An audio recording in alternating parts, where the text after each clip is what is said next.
Bem-vindos a mais uma análise aprofundada. Hoje a gente mergulha numa história, assim, surpreendente, bem complexa, lá de Gênesis 38, Judá e Tamar. Uma história que às vezes passa batida, né? Mas cheia de camadas. Exato. E para entender melhor, a gente revisou comentários bíblicos, análises em vídeo, fontes que ajudam a decifrar essa passagem. Ela aparece logo depois que José é vendido, sabe? E com a sugestão do próprio Judá. O que já adiciona uma tensão aí. Pois é, parece um desvio na história de José, mas será que é mesmo? Vamos tentar entender o significado, os personagens e por que isso está na Bíblia. Ok, vamos lá. Tudo começa com Judá meio que se afastando dos irmãos. Sim, as fontes sugerem que talvez fosse culpa ou só atenção familiar depois da venda de José. Ele vai para Adulão. Isso, e lá ele faz amizade com um cananeu, Hira.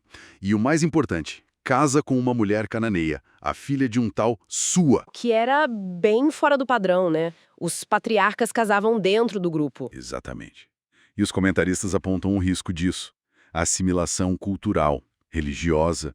Canaã tinha fama de idolatria, moralidade diferente. Um perigo. E dessa união nascem os filhos, Onã e Selá. Isso.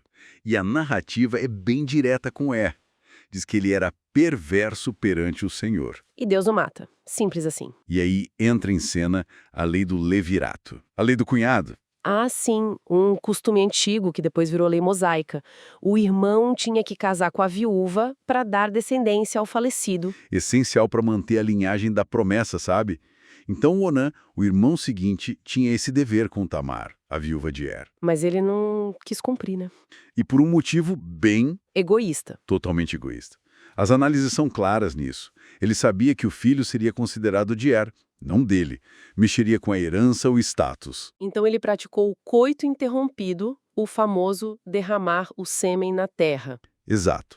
E as fontes veem isso como uma fraude grave contra o irmão, contra a promessa divina na linhagem. E o resultado? O mesmo de Deus também tira a vida de Onã. Nossa! Pesado, e a situação só piora para Judá. Agora só resta Selá. E Judá parece que entra em pânico, né? Começa a culpar Tamar. É o que parece. Uma mistura de superstição, talvez vendo Tamar como uma viúva negra. Pura enganação. Ele promete dar Selá para ela quando ele crescer, mas manda Tamar de volta para a casa do pai. Com a clara intenção de não cumprir. Ele está mais preocupado em proteger o último filho do que fazer o certo segundo o costume. A tensão aqui fica palpável. E o tempo passa, a esposa de Judá morre. Aí ele vai para Timna, para a tosquia das ovelhas. Uma época de festa, né? Sim, e Tamar. Ela percebeu a jogada. Selá já era adulto e nada de casamento. Ela foi enganada. E decide tomar uma atitude. E que atitude! Uma atitude chocante, desesperada. Tira as roupas de viúva, cobre o rosto com um véu e se disfarça de prostituta. E se posiciona na entrada de Enaim, bem no caminho por onde Judá ia passar.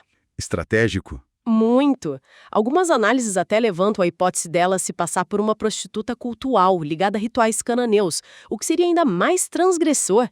E Judá, viúvo, talvez vulnerável, um comentarista até diz que impulso sexual é um péssimo conselheiro. Pois é. Ele não a reconhece e a aborda. E aí vem a negociação pelo pagamento, que é a chave de tudo. Exatamente. Ele oferece um cabrito, mas ela, muito esperta, pede uma garantia, um penhor. E o que ele dá? O selo pessoal dele, o sinete, o cordão que prendia o selo e o cajado. Meu Deus. Basicamente, a identidade e a autoridade dele valia muito mais que um cabrito. Muito mais. Eram os documentos da época. Ele entrega tudo, tem relações com ela e Tamar engravida. Depois, Judá tenta pagar a dívida, né? Manda o amigo Ira com um cabrito para pegar o penhor de volta. Só que a mulher sumiu. Ninguém em Enaim viu prostituta nenhuma por ali. E a reação de Judá é Interessante. reveladora. Ele fala pro Ira deixar pra lá, para evitar vergonha pública ou próprio. Quer dizer, a reputação dele importava mais que o pecado ou os objetos perdidos. Exatamente. Mostra bem as prioridades dele naquele momento. Mas a história não acaba aí. 3 meses depois. A gravidez de Tamar é descoberta. E Judá. Age com uma hipocrisia absurda. Manda queimar Tamar, a pena para adultério ou prostituição na época. Mas Tamar tinha a carta na manga, ou melhor, o penhor na mão. Ela envia o selo, o cordão e o cajado para Judá, com uma mensagem tipo: reconhece de quem são essas coisas. O confronto final. E público. E Judá não tem como negar. Ele reconhece os objetos e diz a frase marcante: ela é mais justa do que eu. Ele admite a própria falha, que negou selar a ela, que não cumpriu a lei. Muitas leituras veem isso como ponto de virada dele. O início da transformação de Judá. O texto até diz que ele nunca mais a possuiu depois disso. E o final é o nascimento dos gêmeos, Pérez e Zerá. E tem até uma disputa no parto. É verdade. A mão de Zerá sai primeiro, a parteira amarra um fio vermelho para marcar o primogênito. Mas Pérez, que significa ruptura, rompe e nasce primeiro. Incrível. Ecoa aquele padrão de Gênesis, do irmão mais novo prevalecendo, como Jacó e Esaú. Exato. E aí a gente se pergunta, qual o significado maior disso tudo? Dessa história tão crua? Sim, conectando tudo. Qual a mensagem? Olha, o significado teológico é enorme e desconcertante, né? Porque Parece esse filho nascido dessa união tão complicada Ele entra na linhagem de Davi. e na genealogia de Jesus.